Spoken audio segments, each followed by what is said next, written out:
this week's Torah portion, the last Torah portion in the whole 5 books of Moses, is called Vazos Habracha. But we don't read it on this coming Shabbat. On this coming Shabbat, we're still in the holiday of Sukkot, and we read from the Megillah that's in English called Ecclesiastes, Kohelet. And that's what we read, written by King Solomon. We read that in the synagogues on Shabbat and Sukkot. And in it, we read the words of King Solomon. Many times he reiterates a word called hevel, saying, what's the point of our lives? Why are we here? Are our lives futile? What is the point of our living? And I think this is really the time to be thinking about that as we've finished with Rosh Hashanah, Yom Kippur, where we stand before God in our white clothing. We don't eat, we don't drink, we don't do anything physical. We try to connect to our souls. We try to connect to a higher relationship to God on that day of Yom Kippur. And now we go into our Sukkot, our little structures that we've created, some of us in our yards, in our driveways, and they're not secure, they're not solid, they're fragile, they're fleeting, like our lives are fleeting. In the book of Kohelet, there's the famous, there is a time for living, there's a time for dying, there's a time, there was a song made from those words, but that is sourced into the book of Kohelet written by King Solomon. And there's a time for joy, and this holiday is a time of joy. We're supposed to be joyous on this holiday. How are we going to be joyous when we realize our lives are fleeting? And I think in that fleetingness of our lives is where joy is to be found, because we enjoy the moment. We enjoy the relationships. Rabbi Sachs speaks about the 3 F's that connect people to each other, the 3 F's that bring us simcha, that bring us joy.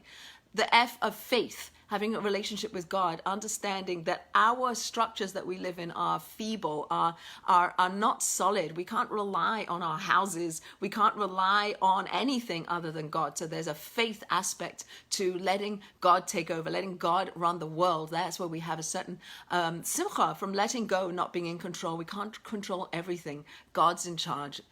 Let's think about that. Let's pontificate upon that. And that could bring us a sense of joy because we've let go of the things that we can't control. Faith is the first F. Second F is family. We get together with our families. Hopefully that's a source of joy, and friendship, that our friends bring us joy. They bring us connection. They bring us a sense of community. They bring us a sense of being connected to something. So these 3 F's, faith, family, and friendships, are what bring us true joy, because in those relationships we get to express who we are. We get to connect to that soul part of us that's a giver.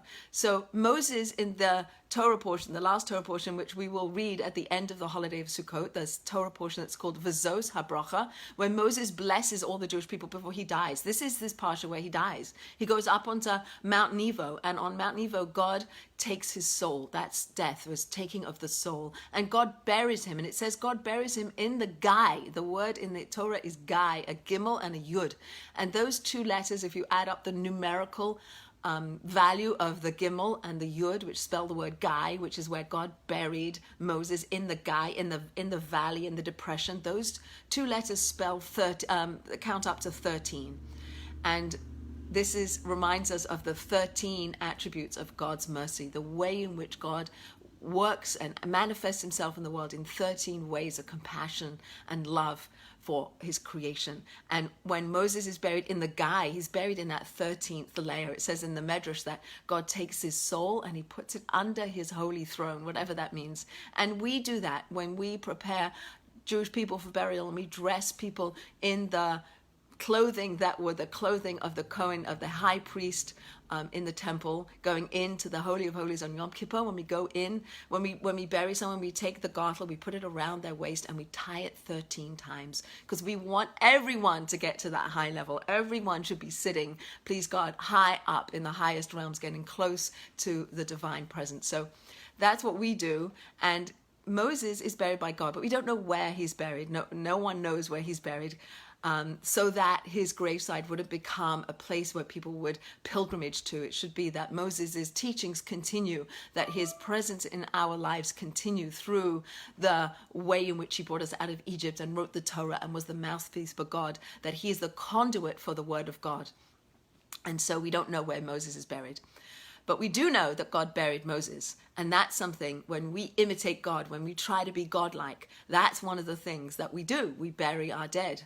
God also feeds the hungry. He also clothes the naked. He also visits the sick. And that's the source for why we are enjoying to do those things. Yes, they're good things to do and they're the right things to do, but they're also us manifesting our divine essence in the world when we do those things, because that's what God does and that's what God wants us to do. When we do those things, we elevate the world. So we get to be partners to elevate the world.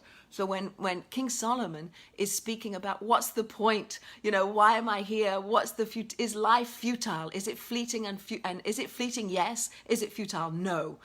No. There's meaning in our lives, and we should all know that. As much as there's so much suffering and there's so much pain in the world, there's also joy in the world. And this is our bite-sized piece of joy that we're experiencing now during this time of Sukkot, where perhaps we're outside, perhaps we're in our sukkah, but we're understanding that God runs the world. We're understanding that we have joy through our faith, through our friends, through our community, by our capacity to give, to be godlike. And in that relationship, in those relationships, we find meaning. And it's very important for us to have meaning. Viktor Frankl speaks about, the search for meaning. We have meaning in our lives. And the meaning is our relationships to God and to each other and how we express that and what we do. And it's a process, right? We don't succeed. There's going to be another Yom Kippur. There's going to be mess ups. We're gonna say things and do things that are hurtful, and we feel bad about it, and we want to change who we are, and we have capacity to change who we are, and it's a process.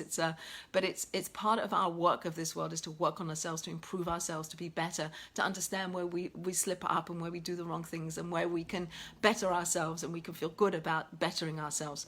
So as we tie together all these different pieces, the book of Ecclesiastes, of Kohelet, the sitting in the sukkah that we're doing now, because it's raining, so I'm inside, Vazos Habracha, the last Torah portion, where Moses, in his final day, blesses the people. He gives blessings to the people, that who they are, each person has strengths and gifts of ways in which they are in the world, that those gifts should be manifested, that they should be manifested for good and for love and for giving.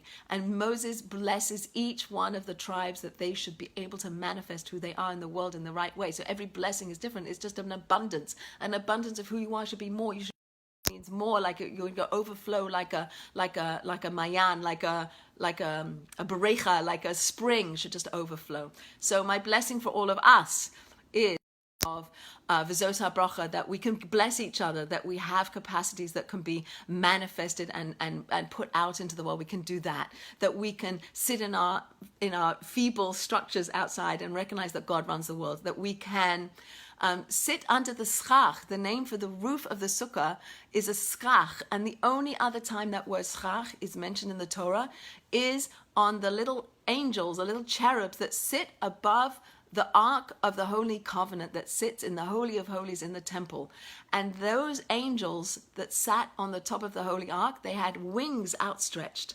And when the Jewish people were united, when we were together, when we were one people, the wings of the cherubs would stretch out and face each other, and the space in between the wings of the cherubs are called schach. We use that word to describe the roof of our sukkah, because when we come together, last night we had a little sukkah party and people came, different ages, different affiliations. Some people are connected, some people not. We had Jewish, non-Jewish. We had a lot of people in the sukkah, different ages, different stages, different denominations, different places. But we were one. We were under the schach. We were like the cherubs with the wings outstretched, and this space through which the Shekhinah can flow, the divine presence can flow down, and we can be all united, all one. And that's the goal. That's the goal of our lives. So maybe in these fleeting moments we can experience that, and we can strive for that. And that is the bar that we're aiming for. We're aiming for unity between us and God, and us and each other, and us and ourselves. And if we can achieve that, then we'll have simcha. And that's what the name of this holiday is it's a zaman, a time, simchas tenu, for our joy. And I bless us that we experience that joy, that when we mess up, that we recognize that and try to brush that off and move on and do better next time and apologize for the things that we need to apologize for, and experience the bite-sized moments of happiness that are there for us to take, knowing that God's in charge and knowing that we can be God-like in this world.